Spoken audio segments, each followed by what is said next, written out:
Hey guys, so this video is all about how you work together as a couple, whether you're working on the same business or you're just two entrepreneurial minds living a life together. How do you cope with it? How's it going to affect your relationship dynamics? Because it's important, so look out for what I give you in terms of tips in this video. Hey guys, so this video is for any one of you who are working from home together. So if you were a couple living at home or working from the same place, and you know this could be quite a tricky scenario. So I'm here, I'm in my car, George is driving my car. Hey guys, I am. Yeah, so he's just driving because I actually wanted to record this video, and I usually use time like this to kind of work and read and do stuff like this. So anyway, my point is, number one, if you're going to work together in the same space as a couple, you've got to really know that you get on and can stand to be around each other. Now that's a hard enough challenge, because before I met George, I've never been around someone as much, which is, I've never lived with them. That, like, they always had 9 to 5 jobs, let's just say, or they always had 9 to 5 jobs, or if they had a business, like they were spending time doing that, and I was separate from them. So that was good, and that's the only reason that I could stand them, because to be honest, if you put me in a house or a room with them for more than 4 hours, I think we would argue a lot. So the first thing you've got to do is, can you even handle being around that person all the time? So if you don't know, if you're thinking about going into a venture together or like working on a project together, I think the first test you need to do is maybe go on a holiday and just kind of be around each other all the time and see if you don't argue. Like, that's a big test. Most couples argue on holiday if they're around each other all the time for a week. Like, that's a good test. Now, how does it work for me and George, and what kind of dynamics should you be looking for in a relationship? Well, I'll be very honest, opposites do work very well here. So for example, I'm a very strong alpha character. I will be very open with what I think. I don't hold back on whether I like something or not. I'm not somebody who gets in a mood or gets I cannot keep things in my mind. I will just let someone know where I stand with them. So that's just my character. Now, if George was someone who was moody, which to be honest he used to be. How moody are you now, George? I'm never moody, come on. You are. He used to be very moody. So the conversation is, so the problem we had at the beginning is that George was one of those people that used to be too much of a pleaser and just kind of not communicate very well. He's a different personality to me, but I had to say to him, look, just tell me what you think rather than just keeping it in your mind and getting all moody. Because for me, I'll be very honest, the worst character is someone who gets moody. Like, they are the worst character. I would rather be with someone who can just tell me where they're at, how they feel at that moment, and then just brush it off. So it's very important, if you're a couple, that you can both handle the volatility of emotions that come with working on a business. Because remember, business has different dynamics to personal life. You don't want it to affect your personal life, so you have to be able to say, okay, that doesn't work, let's get it right. If you are scared of telling that person that a system in place is not working because you're scared of how to hurt, if they're going to hurt their feelings, then it's not going to work. So you need to have a strong self-esteem to work together. So that means if someone criticizes a process, not you, the process, and maybe it feels like criticism to you on the core level, then that's going to be a problem. So you need to be having a very strong self-esteem so that you don't feel you're going to get knocked off path. What would you say, George? Yeah, hi guys.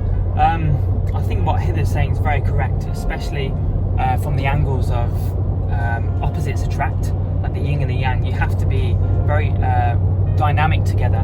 And actually, coming from my background, I've came from a very athletic sporting background. Like, I've played golf at a very high level, professional level, for half my life, and I think that's taught me really good fundamentals for being so disciplined and being so patient. I think that's why I'm so patient as well, because golf it tests your patience to the absolute top level.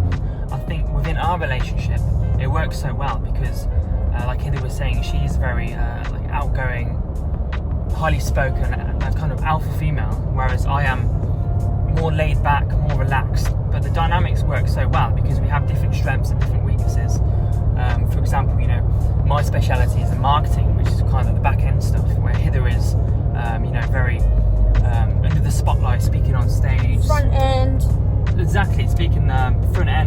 social media, everything. So plus Coco is the king and the CEO, so if anything is not good and Coco's not happy, then he you don't do dictates. it. Yeah.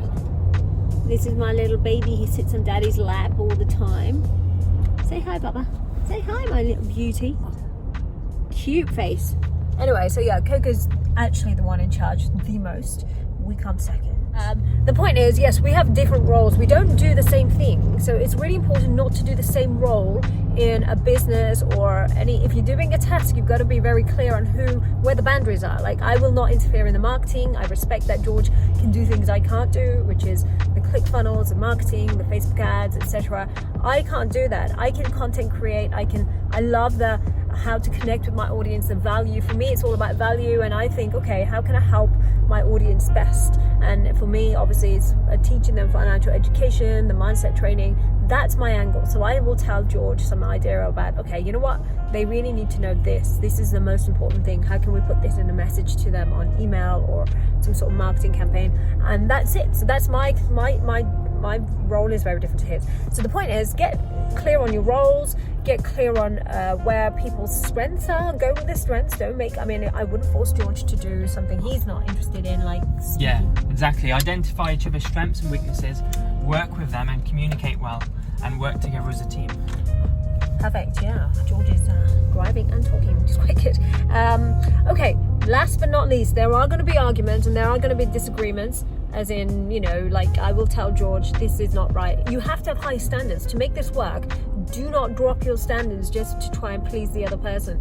And like I said at the very beginning, if they haven't got a strong self-esteem, then they're going to get offended and it's just going to fall apart, and you're just going to be like, oh, okay, we can just like be a bit scrappy here and have low standards here because I don't want to offend you. Now, that's not good for the business. It's not good for your clients, and eventually it will show in a lot of it'll just show your clients will be unhappy. So the priority is always business, and I love the statement from The Godfather that says it's business, not personal, and I always use that. So try and separate the two.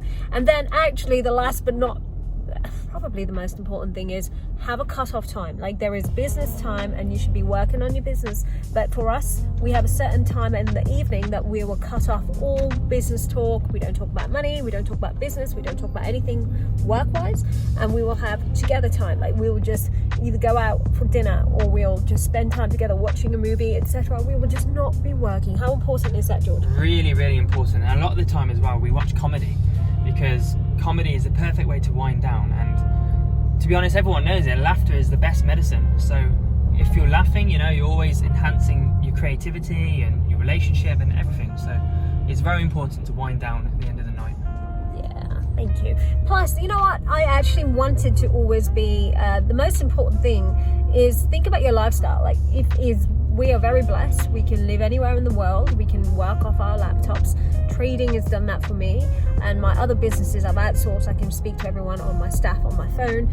WhatsApp is a savior, etc. And the world is a very easy place to work from. So it's actually very possible. The only thing that's stopping you is you and your relationship and the dynamics in the relationship.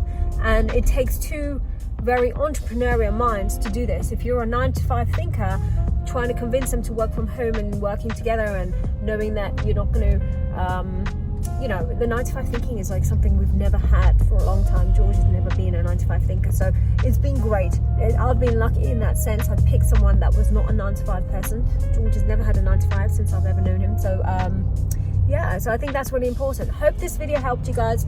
Before we leave you, one more parting thing.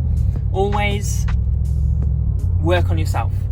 Always invest in yourself. Read more books, listen to more podcasts, watch more videos. No matter how advanced or developed you think you are, you're not. There's always more you can learn. There's always more things you can learn and grow towards. So that's my parting tip. Always work on yourself no matter what.